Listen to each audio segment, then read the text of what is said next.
I'm 70 years old. My hands are shaking as I sit here with this book. You want advice? I have advice, but you might not like it. When I was young, nobody told me what I'm about to tell you now. Nobody warned me how easy it is to lose yourself. Nobody told me how expensive regret can be. I hold this book because it's my whole life. It's every choice, every mistake, every night I cried and told no one. It's 30 years of silence. And today, I'm going to tell you what I wish I knew back then. Because maybe, just maybe, it will save you the pain I went through. When I was 20, I was full of dreams. I wanted to travel, study, see new places. I wanted to build something of my own. Then I met him. He was charming, handsome, the kind of man everyone liked.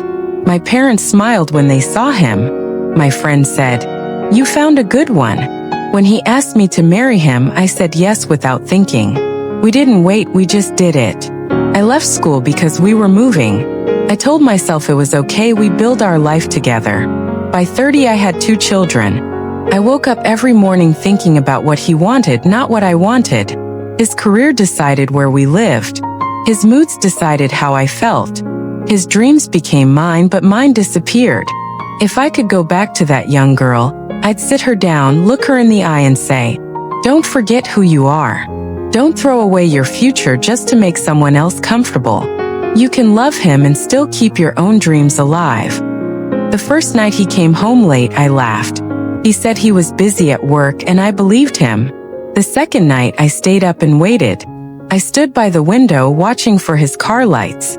When he finally came, I smiled like nothing was wrong. The third night, I smelled perfume on his shirt. Not mine. And something inside me broke. But I stayed quiet. I told myself it was for the kids. I told myself good wives are patient. I told myself he would come back to me if I just waited. Weeks turned into months. Months turned into years. We stopped talking.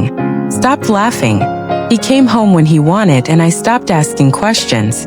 Every day I stayed silent, a little part of me died. I felt invisible in my own house.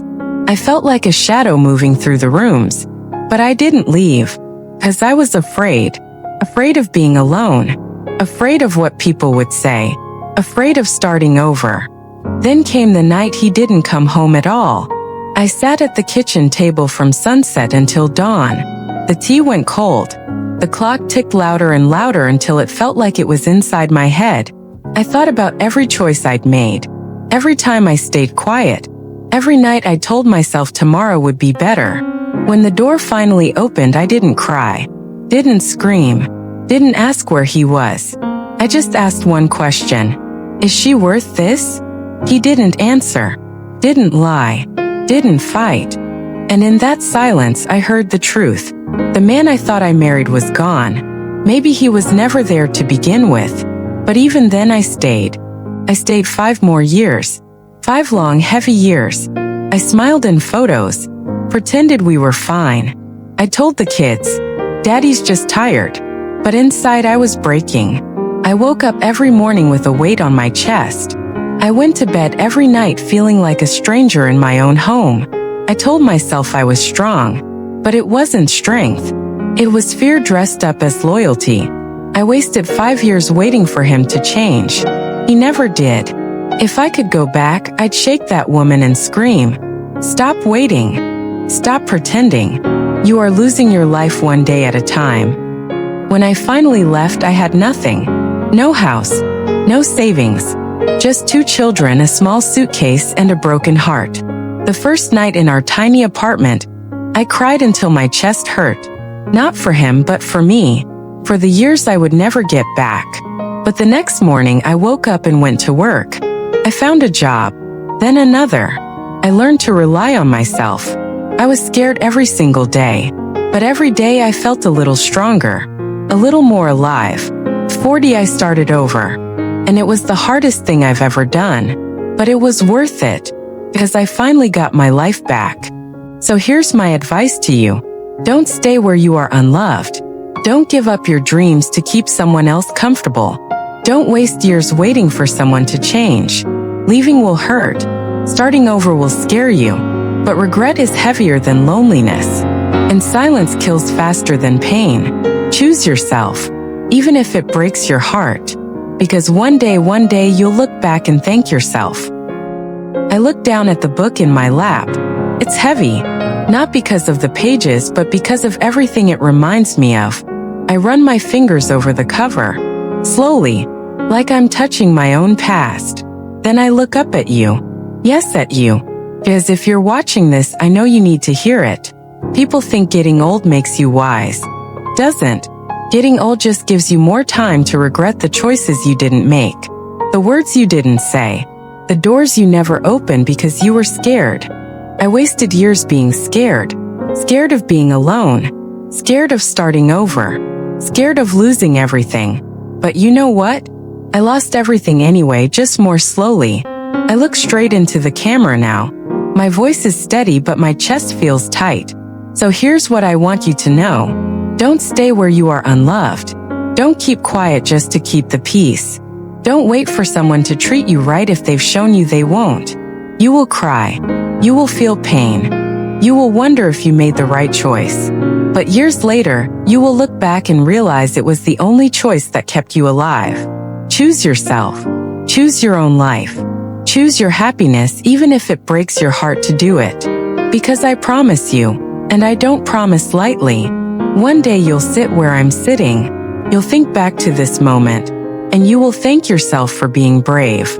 I closed the book, put it down on the table, wrapped my hands around the cup of tea, and for the first time in a long time I smile. Not because the past didn't hurt, but because I finally know I did the right thing by telling you.